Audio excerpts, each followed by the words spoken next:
I'm here today to talk about a disturbing question, which has an equally disturbing answer. My topic is the secrets of domestic violence. And the question I'm going to tackle is the one question everyone always asks. Why does she stay? Why would anyone stay with a man who beats her? I'm not a psychiatrist, a social worker, or an expert in domestic violence. I'm just one woman with a story to tell. I was 22. I had just graduated from Harvard College. I'd moved to New York City for my first job as a writer and editor at 17 magazine.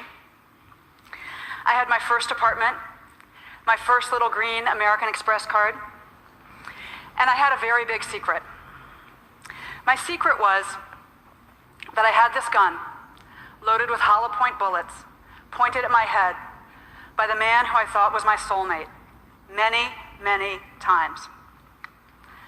The man who I loved more than anybody on earth held a gun to my head and threatened to kill me more times than I can even remember. I'm here to tell you the story of crazy love, a psychological trap disguised as love, one that millions of women and even a few men fall into every year. It may even be your story. I don't look like a typical domestic violence survivor. I have a BA in English from Harvard College, an MBA in marketing from Wharton Business School. I spent most of my career working.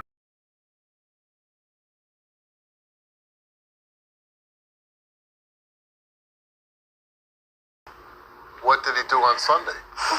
He was trying to drown her in the tub. He tried to drown her on Sunday. Then how did this happen a couple days later? Because I wasn't allowed to go nowhere, wasn't allowed to have my phone or nothing. How many times prior had he abused her? Well, they weren't here as bad, but at least 4 times. When did you start seeing him? June. June. So June, July, August, September, and in October he almost kills her. Did you ever call the police? No. The police show up. They were outside. I seen it from the window. So you couldn't go to the window and say, help! It was 3 stories high. I mean, they had to remove part of your daughter's brain. And Children and Youth was at my house the same day that happened. Seen me with black and blues and didn't ask her nothing. So it's their fault. No, it's not their fault. Whose fault is it? Mine. When the police were there, when there's your parents there, when all these people are there, you're not handcuffed and gagged, right? No. You're not stuffed in a footlocker under the bed. No. So you could have ran and screamed. Yes, but you guys don't understand the terror that he put into me. How long before you got help for? It was like 45 minutes. So seizure and she suffered for 45 minutes without getting medical attention. If I could actually light these chairs on fire right now, I would. I would burn them so you could never sit on it again.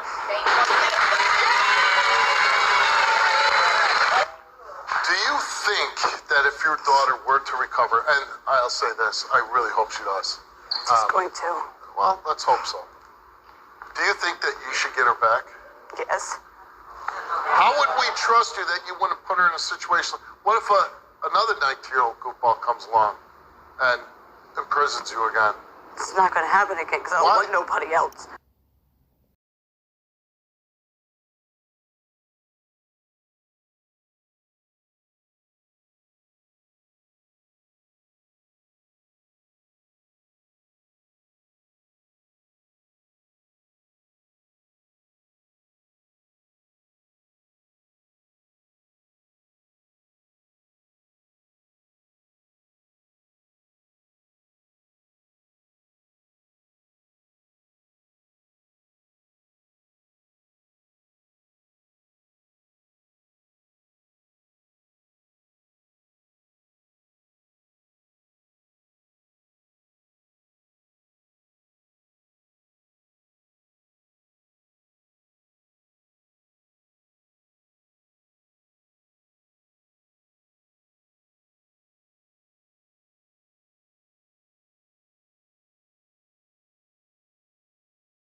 In fact, I was a very typical victim because of my age. I was 22. And in the United States, women ages 16 to 24 are 3 times as likely to be domestic violence victims as women of other ages. And over 500 women and girls this age are killed every year by abusive partners, boyfriends and husbands in the United States. I was also a very typical victim because I knew nothing about domestic violence, its warning signs or its patterns. You're not in this situation, you don't understand. No, I wouldn't allow to be in your situation. I wouldn't allow anybody to hurt my children. You think I allowed it? That is my sister that you allowed to get. I did not allow for her to get. Yes, you did. I wanted this to happen. Are you kidding me? September 7th. You went back. Yes, you didn't know what the things that happened You told between him he them. was there to help you. I called them so many times. There were so many opportunities that you could have gotten her out, and you did not get her out. Half the time when you were out in the car driving around, wasn't there because he was there with the children youth caseworker. Why didn't you go to a police station? If you had told me that this smart, funny, sensitive man who adored me would one day dictate whether or not I wore makeup, how short my skirts were, where I lived, what jobs I took, who my friends were, and where I spent Christmas, I would have laughed at you. Because there was not a hint of violence or control or anger in Connor at the beginning. I didn't know that the first stage in any domestic violence relationship is to seduce and charm the victim. I also didn't know that the second step is to isolate the victim. Now, Connor did not come home one day and announce, you know, hey, all this Romeo and Juliet stuff has been great, but I need to move into the next phase where I isolate you and I abuse you. So I need to get you out of this apartment where the neighbors can hear you scream and out of this city where you have friends and family and coworkers who can see the bruises. Instead, Connor came home one Friday evening and he told me that he had quit his job that day, his dream job. And he said that he had quit his job because of me. Because I had made him feel so safe and loved that he didn't need to prove himself on Wall Street anymore. And he just wanted to get out of this city and away from his abusive, dysfunctional family and move to a tiny town in New England where he could start his life over with me by his side. What would he do to you if he found out you said something to your sister or called the police? What would he do to you? My daughter and I both won't be alive. Yeah, right. I tried everything I could to get my granddaughter and daughter out of there. And I knew stuff was going on in there. I seen bruises on my daughter and granddaughter.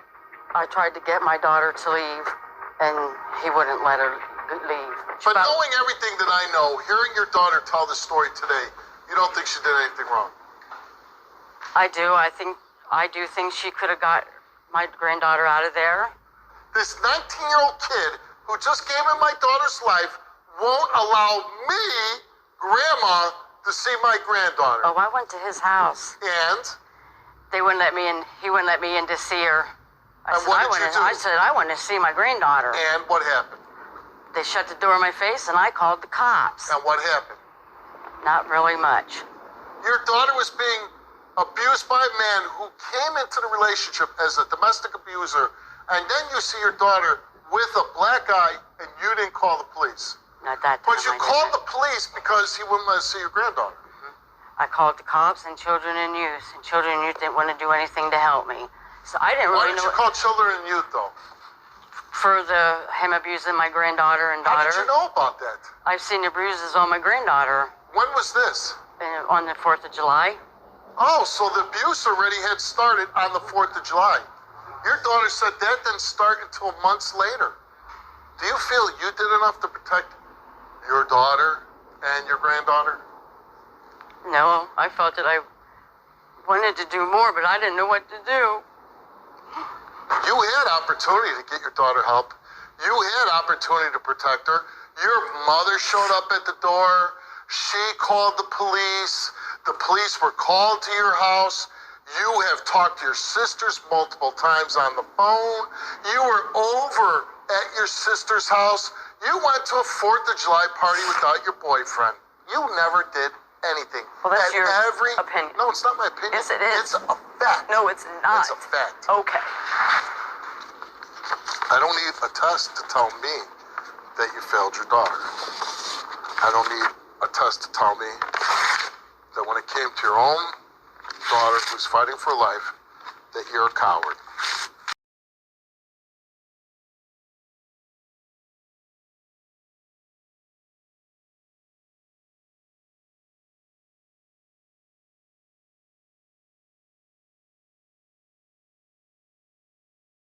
No. How credible are lie detector tests? Because people always say they know how to beat it. Well, put it this way. My son did a school project, science project, right?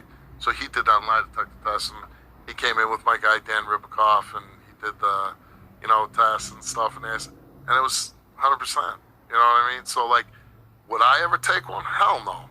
I mean, I would never take one. Why? What are you hiding? Why would you hide? No, what are you hiding, Steve? It's not that I'm hiding anything, but, like, if it came where, like, would you let anything in your life that's important to you fall into the hands of a lie detector test? Nah, not if it's not accurate. That's what I'm saying. Like, I'll say this. I did beat a lie detector test when I was younger. I had to take a lie detector test, and I lied on that thing. What were you What lying did you take it about? for? I really don't want to get into that right now. We have to know Harvey this. said you lied, Steve. You're a habitual liar, Steve. I said you lied, Steve.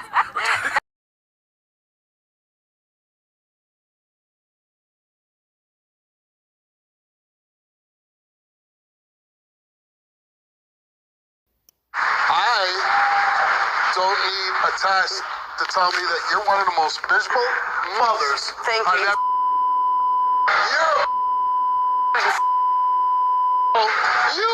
look at the fight in her.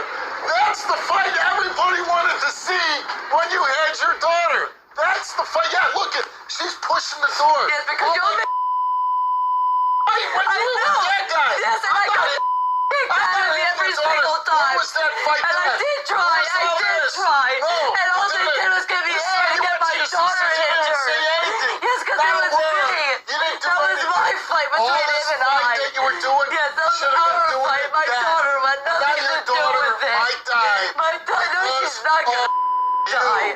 No, it's I not hope you because of crawl me. into a hole. Okay, thank you. And you just go away forever. And I Thank hope you. you'll never get your daughter again. For the audience and for you. And basically, the lie detector test, did you cause any of your daughter's injuries? She answered no. She told the truth. But to me, that means nothing. Because she didn't stop the injuries, but she's exposed, and everybody in that town where you're from who thinks that she's to blame, I think she's to blame.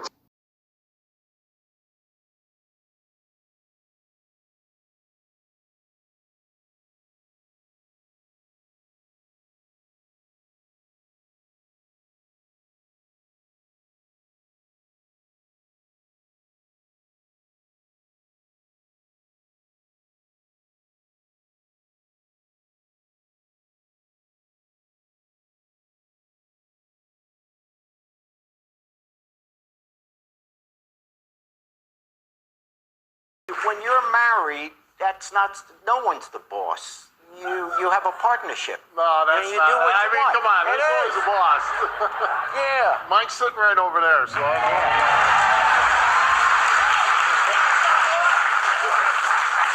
But, My marriage is 51-49. And she's got the 50. so it might as well be 99 to 1. That's all that means.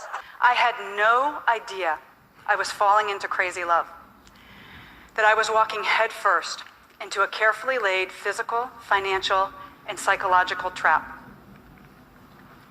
The next step in the domestic violence pattern is to introduce the threat of violence and see how she reacts. And here's where those guns come in. As soon as we moved to New England, you know that place where Connor was supposed to feel so safe? He bought 3 guns. He kept one in the glove compartment of our car. He kept one under the pillows on our bed. And the 3rd one he kept in his pocket at all times. And he said that he needed those guns because of the trauma he'd experienced as a young boy. He needed them to feel protected. But those guns were really a message for me. And even though he hadn't raised a hand to me, my life was already in grave danger every minute of every day. Connor first physically attacked me 5 days before our wedding. It was 7 a.m. I still had on my nightgown. I was working on my computer trying to finish a freelance writing assignment, and I got frustrated. And Connor used my anger as an excuse to put both of his hands around my neck and to squeeze so tightly that I could not breathe or scream. And he used the chokehold to hit my head repeatedly against the wall. 5 days later, the 10 bruises on my neck had just faded, and I put on my mother's wedding dress, and I married him. Despite what had happened, I was sure we were going to live happily ever after, because I loved him, and he loved me so much. And he was very, very sorry. He had just been really stressed out by the wedding and by becoming a family with me. It was an isolated incident, and he was never going to hurt me again. It happened twice more on the honeymoon. The first time, I was driving to find a secret beach, and I got lost. And he punched me in the side of my head so hard that the other side of my head repeatedly hit the driver's side window. And then a few days later, driving home from our honeymoon, he got frustrated by traffic, and he threw a cold Big Mac in my face. Connor proceeded to beat me once or twice a week for the next 2.5 years of our marriage. I was mistaken in thinking that I was unique and alone in this situation. 1 in 3 American women experiences domestic violence or stalking at some point in her life. And the CDC reports that 15 million children are abused every year. 15 million. So actually, I was in very good company. Back to my question. Why did I stay? The answer is easy. I didn't know he was abusing me. Even though he held those loaded guns to my head, pushed me downstairs, threatened to kill our dog, pulled the key out of the car ignition as I drove down the highway, poured coffee grinds on my head as I dressed for a job interview. I never once thought of myself as a battered wife. Instead, I was a very strong woman in love with a deeply troubled man, and I was the only person on earth who could help Connor face his demons. The other question everybody asks is, why doesn't she just leave?